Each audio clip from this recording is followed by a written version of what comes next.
Hello engineers, welcome to the next session.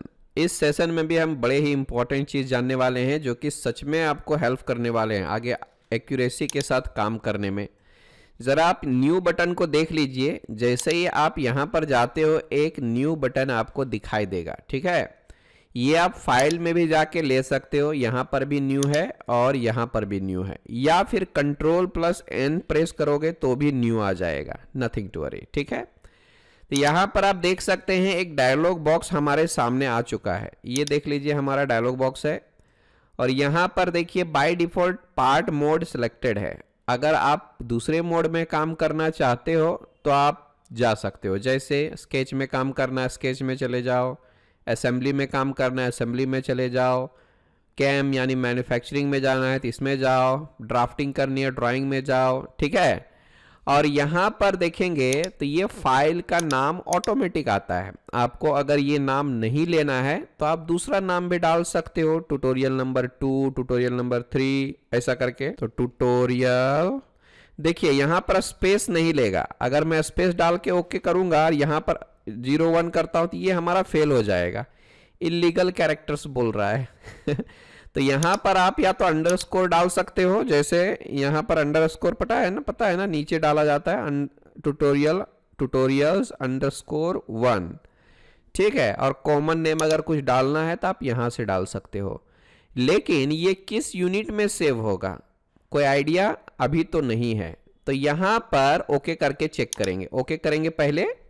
आप चाहो तो इसका प्रॉपर्टी चेक कर सकते हो, यानी आप अगर इधर कुछ बना लेते हो सपोज, और मैं उसके प्रॉपर्टी को चेक करूंगा बाबा किस यूनिट में ये बन रहा है। सपोज यहाँ तो मैंने डाल दिया भाई 252 वगैरह जो भी है, बट ये इंच है कि मिलीमीटर है क्या है कुछ पता नहीं।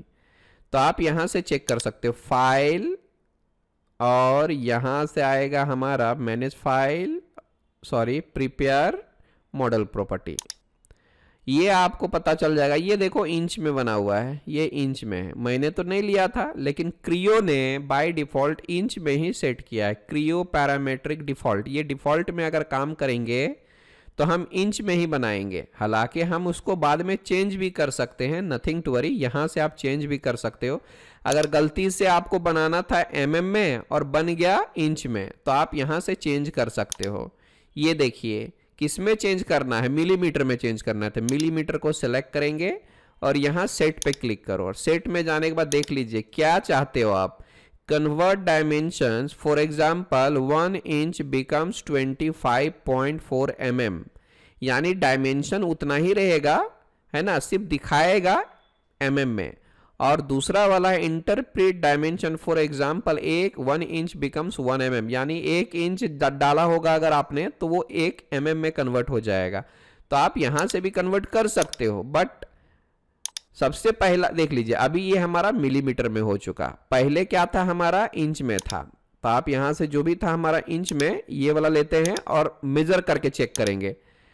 तो एनालिसिस में जाऊंगा, ये लिया मेजर, इसको सेलेक्ट करता हूं कंट्रोल और इसको सेलेक्ट किया। इन दोनों के देख लीजिए बीच का डिस्टेंस अभी mm में आ चुका है ना। तो इस तरह से आप कर सकते हो, लेकिन ये बार बार कितने बार करोगे, तो ये हमारे लिए सही मेथड नहीं है। तो आपको जिस यूनिट में भी काम करना रहे वो यहीं से ही आप सेलेक्ट कर लो। यूज डिफॉल्ट टेम्पलेट का यूज करोगे तो वो इंच में आएगा। अगर मैंने इसको अनचेक किया और ओके किया तो यहाँ पर आपके मर्जी का दिया हुआ है, आप किस में काम करना चाहते हो। तो mm में काम करना चाहते हो तो काम करो mm में, और क्या। यहाँ पे देख लीजिए mm/ns, न्यूटन सेकंड दिया गया। आप इसका इस्तेमाल कर सकते हो, इसका भी इस्तेमाल कर सकते हो। समझ में आई बात। या तो mm/ns पार्ट ECAD ABS ले सकते हो, या तो सॉलिड का इस्तेमाल कीजिए यहाँ से mm/ns part solid abs ABS। समझ में आ रही बात। तो इस तरह से आप mm में भी और इंच में भी काम कर सकते हैं, और कभी भी हम उसको चेंज भी कर सकते हैं। आई बात समझ में। यहाँ से सपोज ये लिया मैंने, ओके। अब मैं काम करता हूँ, यहाँ से एक्सट्रूजन लेता हूँ। इधर से मैं एक रेक्टेंगल ड्रॉ करूँगा, मिडिल माउस। तो ये जो है मेरा mm में आया हुआ है। आप अगर चेक करोगे यहाँ से एनालिसिस में जाओ, ये लिया मेजर, इसको क्लिक करता हूँ, कंट्रोल, इसको क्लिक किया, तो ये देखिए मेरा जो भी वैल्यू आ रहा है वो मेरा mm में आ रहा है। सी 212.067 mm आया हुआ है। तो ये सारी चीज़ें आप केयरफुली काम कीजिएगा कि इंच में करना है कि mm में काम करना है। ठीक है, ये काफ़ी इंपॉर्टेंट है। यहाँ से आपको जाना है न्यू, यहाँ से अनचेक कीजिए और ओके कीजिए। मैं आपको रिकमेंड करूँगा ये वाला, ये इंच में हो गया, और दूसरा वाला जो है आप ये वाला ले सकते हो mm के लिए, ये वाला ले सकते हैं MMNS पार्ट सॉलिड ABS। समझ में आई बात? तो इसका आप इस्तेमाल कीजिए mm के लिए, और ये इंच वाले के लिए ये लीजिए। ठीक है, सो ये वाला लीजिए, ये वाला इंच के लिए ये वाला लीजिए आप। तो इस तरह से आप यूनिट डिफाइन कर सकते हो, है ना। और किसी भी तरह से मॉडल में कोई डिस्क्रिप्शन वगैरह डालना है तो यहाँ पर डाल सकते हो, किसने बनाया है और कब बनाया है और क्या क्या इसका प्रॉपर्टी क्या है, तो यहाँ से आप डाल सकते हो। ठीक है, चलिए, तो यहाँ से आप ओके भी कर सकते हो, एंड ओके करने के बाद ये हमारा आ जाएगा नया फाइल। समझ में आई बात? ये काफ़ी इंपॉर्टेंट है। अभी मैं आपको बताता हूं कि एक मॉडल मैं इंच में ले लेता हूं और उसको mm में कैसे कन्वर्ट कर सकते हैं। तो मैं आपको बताता हूं। सपोज मैं बाय डिफॉल्ट ये यूज करता हूं, ये पार्ट नंबर 6 है, पार्ट इन इंच कर देता हूं। ठीक है, पार्ट इन इंच, अंडरस्कोर वगैरह डालना है तो आप डालिए, स्पेस नहीं लेगा यहाँ पे। शिफ्ट प्रेस करके अंडरस्कोर, और यहाँ से भी अंडरस्कोर, पार्ट इन इंच कर देते हैं। और मैं यहाँ से कुछ भी बनाता हूँ, जैसे एक्सट्रूजन ही लूँगा। यहाँ मैंने ऐसा कुछ लिया, मिडिल माउस कर देता हूँ। ये जो हम ले रहे हैं वो सारा काम हमारा इंच में है। यहाँ से मैं 200 कर देता हूँ। और सब कुछ लेने के बाद मुझे याद आया, अरे यार ये तो मुझे mm में लेना था, तो भारी दिक्कत हो गई ना। तो इसके लिए क्रियो में एक बड़ा ही शानदार टूल दिया हुआ है, जो कि थोड़ी देर पहले हमने देखे थे। अभी मैं इसको मेज़र करता हूं। पहले एनालिसिस, मेज़र, इस पॉइंट, इस एज को सेलेक्ट करूंगा। ये देख लीजिए 250 इंच आ गया है। तो ये तो गड़बड़ हो गई ना सर। तो अब हमें इसको mm में कन्वर्ट करना है, यानी 250 mm आना चाहिए। तो उसके लिए फाइल में जाइए, प्रिपेयर में जाइए, मॉडल प्रॉपर्टीज़ में जाइए, और ये देखिए यहाँ पर दिख रहा है आपका इंच में। ठीक, क्रियो पैरामेट्रिक डिफॉल्ट। मैं यहाँ चेंज में जाता हूँ, यहाँ पे मैं मिलीमीटर में जाऊँगा, और यहाँ सेट में जाऊँगा, interpret dimensions, for example 1 inch becomes 1 mm। इसको मैं ओके कर देता हूँ और क्लोज कर देता हूँ, और यहाँ से भी क्लोज कर देता हूँ। अब मैं मेज़र करता हूँ, तो इसको मैं क्लिक करता हूँ। ये देख लीजिए 250 इंच 250 mm में कन्वर्ट हो गया। तो बहुत बार ये गलती हम लोग कर जाते हैं, काम करना रहता है mm में और बना देते हैं हम लोग इंच में, ध्यान नहीं देते लेते समय। तो उस टाइम पे ये टूल आपको मदद करेगा। क्लियर? ठीक है। अब देखिए मैं इसको क्लोज करता हूं। थोड़ा हम ओपन के बारे में बात करेंगे। ओपन क्या है? ओपन लेते हैं यहाँ से जो भी पार्ट आपने कंप्यूटर में सेव किया हुआ है, यानी जैसे कि मैंने डेस्कटॉप में एक मैंने क्रियो पैरामेट्रिक ट्यूटोरियल बना, वर्किंग डायरेक्टरी मैंने सेट किया हुआ था पिछले सेशन में। डबल क्लिक करूँगा, ये सारे पार्ट्स मैंने बनाया हुआ है। आप यहाँ से प्रीव्यू कर सकते हो। आप सेलेक्ट करोगे तो आपको दिखाई देगा इधर। इसको थोड़ा सा हम बड़ा भी कर सकते हैं ताकि आपको दिखाई दे। इसको भी बड़ा कर सकते हो कि पार्ट आपका कैसा है और कौन सा आप लेना चाहते हो। ये देख लीजिए, यहाँ से आप रोटेट करके भी देख सकते हो। मिडिल माउस को प्रेस कीजिए और इधर उधर ड्रैग कीजिए, तो रोटेट भी होता है। ठीक है, यहाँ से भी जाओगे, इधर भी आप रोटेट करके देख सकते हो। तो ये प्रीव्यू से होता है। ठीक है, असेंबली लेना है, असेंबली में जाइए, इस तरह से आपको दिखाई देगा। तो ये तो हमारे पास है ही, जो क्रियो में बना हुआ है वो पार्ट तो हमारा आराम से दिखेगा और आराम से आप ओपन कर सकते हो। लेकिन अगर मैं डेस्कटॉप में जाता हूँ और यहाँ पर इंपॉर्टेंट फाइल्स नाम का एक फोल्डर है हमारा, सॉलिडवर्क्स स्केच ट्यूटोरियल्स और सॉलिडवर्क्स यहाँ पर एडवांस ट्यूटोरियल्स जो भी है, तो ये तो दिख नहीं रहा है क्योंकि मैंने वो सारे फाइल सॉलिडवर्क्स में बनाए थे। यहाँ से आपको सॉलिडवर्क्स खोलना होगा। बहुत सारे फॉर्मेट दिया हुआ है। अगर कोई IGS फॉर्मेट में पार्ट बना हुआ है और उसको आप क्रियो में ओपन करना चाहते हो तो ये आपको सेलेक्ट करके लेना पड़ेगा। AutoCAD का फाइल है, DXF फाइल है, उसको ओपन करना है तो यहाँ से इसको लेना पड़ेगा।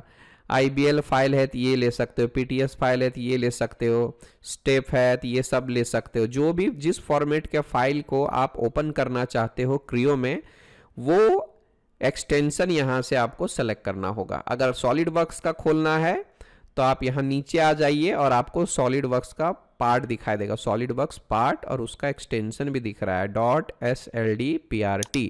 अब जैसे मैंने उसको सेलेक्ट किया, ये देख लीजिए हमारे पास इस तरह के पार्ट्स दिख रहे हैं। अगर ये सही नहीं लग रहा तो आप जरा पीछे आ जाओ और पीछे आ जाओ। यहाँ से मैं सॉलिडवर्क्स ट्यूटोरियल पार्ट्स लेता हूँ। ये देख लीजिए यहाँ पर भरे पड़े हैं। यहाँ पे प्रीव्यू आपको नहीं दिखेगा क्योंकि ये दूसरे सॉफ्टवेयर में बनाया गया है, ठीक है। तो मैं सपोज इसको ही ओपन कर लेता हूँ, या फिर नन रिटर्न वॉल्व, इस तरह से। ये देख लीजिए इसका दिख रहा है क्योंकि मैंने पिछली बार इसको ओपन किया था, ठीक है। और यहाँ से मैंने इसको लिया। यहाँ पर किधर आ रहा है? ये तो नहीं आ रहा है ना। प्रीव्यू करके एक बार देखता हूँ मैं फिर से। ये तो नहीं आ रहा है ये सब, ठीक है। तो देखते हैं, जो जो खुलता है खुलने दो।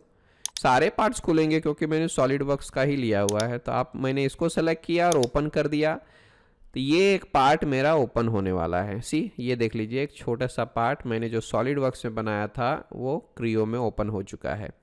और यहाँ से हम ज़रा इसको ऐसे भी कर सकते हैं, इस तरह से आप देख सकते हो। तो जो भी है आप यहाँ से ओपन कर सकते हो।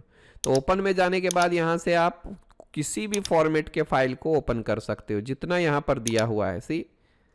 केटिया का रहेगा, केटिया का खुलेगा, सॉलिड एज का है ना। तो ये सारे जो पैरा सॉलिड भी है, रिनो का है, सॉलिडवर्क्स असेंबली अगर ओपन करना है तो भी आप ले सकते हो। सपोज मैं असेंबली भी खोल के बता देता हूँ, 1 second.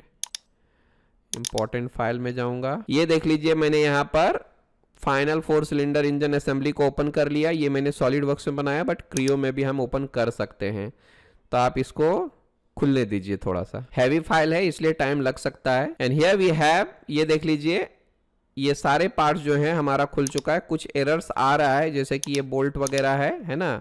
So nothing to worry, अगर वहां से डिलीट हो गया रहेगा तो ये एरर आएगा, नहीं तो ये प्रॉपरली अच्छे से काम करता है। ये देख लीजिए, मैं इस पार्ट को हाइड भी कर सकता हूं यहाँ से। ये देख लीजिए, इस तरह के डिजाइन आप इसमें भी कर सकते हैं। आगे मैं आपको बताने ही वाला हूं, चिंता मत कीजिए। आई बात समझ में? अगर एक बार रीजनरेट कर देते हैं, देखते हैं अपडेट होता है कि नहीं होता है।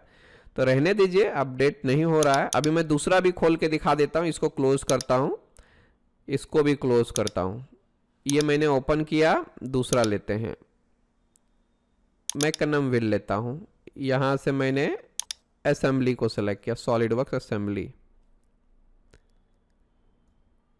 ये लेता हूं। अब देखिए ये असेंबली है, ओपन करते हैं। ये देख लो, ये भी एक शानदार पार्ट है। ये सारे नट वगैरह क्यों फेल हो रहा है? क्योंकि मैंने इसको लाइब्रेरी से लिया था रेडीमेड, है ना। तो यहाँ पर वो लाइब्रेरी नहीं अवेलेबल है, इसलिए ये एरर आ रहा है। बाकी कोई इश्यू नहीं है। आई बात समझ में? ये जो बोल्ट और ये नट जो लिया था मैंने, ये नट वगैरह जो भी है, ये सब जो है वो सॉलिडवर्क्स में रेडीमेड लिया गया था, इसलिए वो एरर आ रहा है। सो नथिंग टू वरी, इस तरह का काम हम लोग इसमें भी करने वाले हैं। चलो इसको मैं क्लोज कर देता हूं।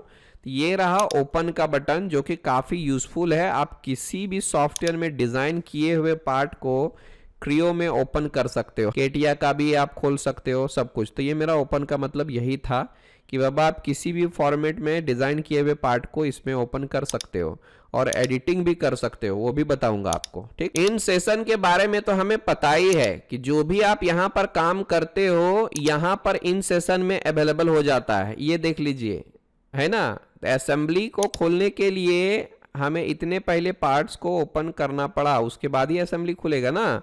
यहाँ से मैं प्रीव्यू करके चेक करता हूँ, यहाँ नज़र नहीं आ रहा है क्योंकि ये दूसरे सॉफ्टवेयर में डिज़ाइन किया गया। यहाँ से भी आप देख सकते हो क्योंकि ये हमने क्रियो में ही बनाया हुआ है, ये आपको पहचान में आ जाता है ना।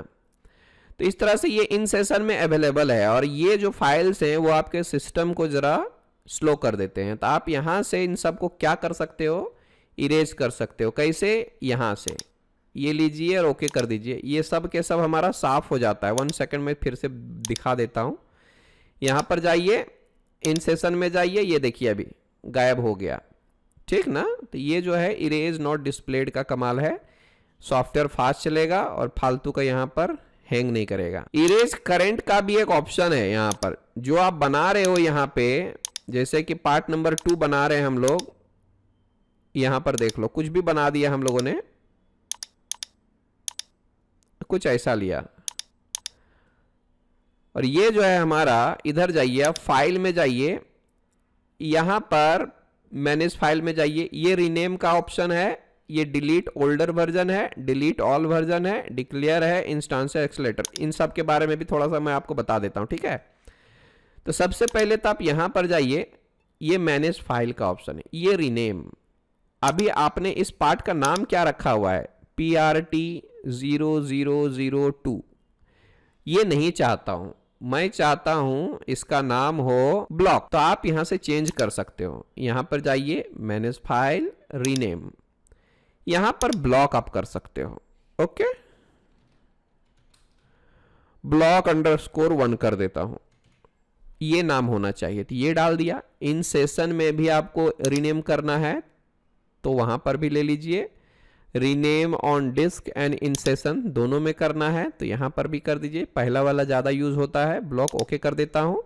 यहां पर देखिए ब्लॉक नाम से रीनेम हो चुका है, और आप देख सकते हो यहां पर भी ब्लॉक हो गया है। अब यहां पर जाते हैं फाइल, मैनेज फाइल, ये होता है डिलीट ओल्डर वर्जन। अच्छा एक चीज और मैं बता दूं आपको कि बाबा जितने बार हम कंट्रोल एस प्रेस करेंगे उतने वर्जन्स यहां पर बनते चले जाते हैं। मतलब जैसे कि मैंने इसको सेलेक्ट किया, यहां से मैं फिलेट लेता हूं, ऐसा कुछ किया, एंड देन यहां से ओके किया, कंट्रोल एस किया, ठीक है, यहां से मैं क्रियो ट्यूटोरियल में चला जाता हूं, ये मैंने ओके कर दिया। फिर मैं यहां पर लेता हूं, इसको सेलेक्ट करता हूं, यहां 1 सेकेंड, इसको लेता हूं, यहां से ये प्लेन सेलेक्ट हो रहा है, मैं यहां से हाइड कर देता हूं जरा सा, मैं इसको सेलेक्ट करता हूं, यहां से चेम्फर ले लिया, ओके, फिर मैं कंट्रोल एस प्रेस किया है ना, फिर मैं यहां से एक होल ड्रैग कर लेता हूं, ये यहां पे क्लिक किया, यहां पे क्लिक किया, सी एक मेरा ये होल बन गया। लोकेशन आप डिफाइन कर लो, यहां से यहां तक, इसका डायमेंशन मैं डबल क्लिक करके 30 कर देता हूं, यहाँ पे राइट क्लिक करके 1 सेकेंड होल्ड करना है, टू नेक्स्ट कर दो, and then say okay to it, control S कर दो। तो जितने बार भी मैं कंट्रोल एस करते जा रहा हूं यहां पर मेरा वो फाइल बनता चला जा रहा है। जैसे कि मैं यहां पर आपको बता दूं, डबल क्लिक करूंगा, ये देखिए ये ब्लॉक 1 ब्लॉक 1 ब्लॉक 1 ये दिख रहा है आपको, 3 बार मैंने कंट्रोल एस किया, 3 बार आया। मैं यहां पर 2-4 और बार कर देता हूं, जैसे यहां पर भी लेना है, इसको इधर लेता हूं, कंट्रोल एस, ये अभी 4 बार हो गया होगा। यहां पर जाइए 1 2 3 4, तो लेटेस्ट वाला ये नीचे वाला होता है, समझे। तो ये इतने सारे फाइल्स क्या जरूरत है, अगर आप इसको खोलोगे तो सिर्फ ब्लॉक रहेगा, इसको खोलोगे तो फिलेट के साथ रहेगा, इसको खोलोगे तो चेम्फर के साथ रहेगा, होल के साथ रहेगा, और फिर फिलेट के साथ रहेगा। तो इस तरह से हर एक वर्जन को ये सेव करता चला जाता है, जितने भी बार आप कंट्रोल एस प्रेस करोगे यहां पर बनता चला जाएगा। तो ये सब की जरूरत नहीं पड़ती, आप लेटेस्ट वाला रख सकते हो, समझे ना। तो इसलिए यहां पर दिया हुआ है मैनेज फाइल में डिलीट ओल्डर वर्जन, समझ में आया। तो model block 1 is not opened from the working directory, to delete the older version of the model set the directory containing the model as the working directory। अच्छा देख लीजिए यहां पर क्या प्रॉब्लम है, इसको मैं क्लोज करता हूं। मैंने वर्किंग डायरेक्टरी सेलेक्ट नहीं किया था जब हम इसको काम कर रहे थे तब, तो यहां से भी हम, ये रहा हमारा मैनेज सेशंस में सेलेक्ट वर्किंग डायरेक्टरी, ये काफी इंपॉर्टेंट है, यहां से आपको वो डायरेक्टरी सेलेक्ट करना पड़ेगा, यानी क्रियो पैरामेट्रिक ट्यूटोरियल, ये काफी इंपॉर्टेंट है। अब जाके हम आराम से डिलीट कर सकते हैं, मैनेज फाइल में जाओ, यहां से डिलीट ओल्डर वर्जन, यहां पे do you want to delete all older version of, ये देखिए लोकेशन है, और यहां से ओके कर दीजिए। अब मैं चेक करता हूं तो सिर्फ यहां पर एक ही ब्लॉक नाम का होगा, ये देख लीजिए, जो कि लास्ट वाला होगा, समझ में आई बात? तो इस तरह से आप पुराने जितने भी बार सेव किया है, अगर आप 20 बार कंट्रोल एस प्रेस करेंगे तो 20 फाइल्स सेव हो जाते हैं। फालतू का है ना। हाँ, बैकअप के लिए अच्छा है, लेकिन ये ज़्यादातर यूजलेस ही होता है। तो कंट्रोल एस प्रेस करोगे फिर से, यहाँ से देख लो, मैं एस किया, कंट्रोल एस किया, कंट्रोल एस किया, तो यहाँ पर 3 बार आ गया होगा एक्स्ट्रा। और देख लो यहाँ पर, ये देख लो 3-4 बार आ गया हमारा। 3 बार आ गया और 1 बार पहले वाला था, 4 बार आ गया। अभी मैं फिर से इसको डिलीट करता हूँ। फाइल, मैनेज फाइल्स, यहाँ से जाइए डिलीट ओल्डर वर्जन और यहाँ से ओके। फिर से चेक करेंगे तो यहाँ पर सिर्फ एक ही ब्लॉक होगा, सी। तो ये इसका मतलब समझ में आ गया। अब देखते हैं आगे क्या है। सो इसमें जाएंगे डिलीट ऑल वर्जन्स, यानी सब कुछ डिलीट हो जाएगा, जो अभी भी है वो भी, और पिछले बार जो सेव किया है वो भी। तो ज़्यादातर आप इसका इस्तेमाल मत कीजिएगा, समझे। अब प्रिपेयर में ज़्यादातर अभी जो है मॉडल प्रॉपर्टी के बारे में हमने थोड़ा सा देखा है। आप यहाँ से मटेरियल भी चेंज कर सकते हो, बाद में मैं इसके बारे में डिटेल्स में बताता हूँ। डबल क्लिक करके सपोज आपको ब्रास चाहिए, ओके कर दो और ये इफेक्ट दिखेगा रेंडरिंग में। मैनेज सेशंस में हम लोगों ने इरेज करंट को देख लिया, मैंने इसको सेलेक्ट करता हूं और मैंने यस कर दिया तो ये इरेज हो जाएगा करंट वाला फाइल। तो अगर आपको ऐसा करना है तो आप कीजिए। यहां से मैं इसको ऑन कर देता हूं, एक्सट्रूजन में जाऊंगा, एक और ले लेता हूं, ओके। तो आप यहां से files, manage sessions, erase current, erase not displayed, आपको पता ही है क्या यूज होता है। सो इन सेशन में जो भी रहेगा वो सब हट जाएगा। फाइल्स, मैनेज सेशंस, बाकी और किसी चीज की जरूरत नहीं। प्ले ट्रेल फाइल्स जो है उसके बारे में मैंने बताया हुआ कि जब भी कभी आपका कंप्यूटर क्रैश हो जाता है या बीच में लाइट चली गई तो उस टाइम पे आप इसका इस्तेमाल करके अपने बनाए हुए ऑब्जेक्ट को रिकवर कर सकते हो। समझ में आई बात? तो इतना सारा चीज हमने इस सेशन में कवर कर लिया है, आगे देखेंगे। चलिए प्रैक्टिस करते रहिए, ठीक है। Bye bye, good day.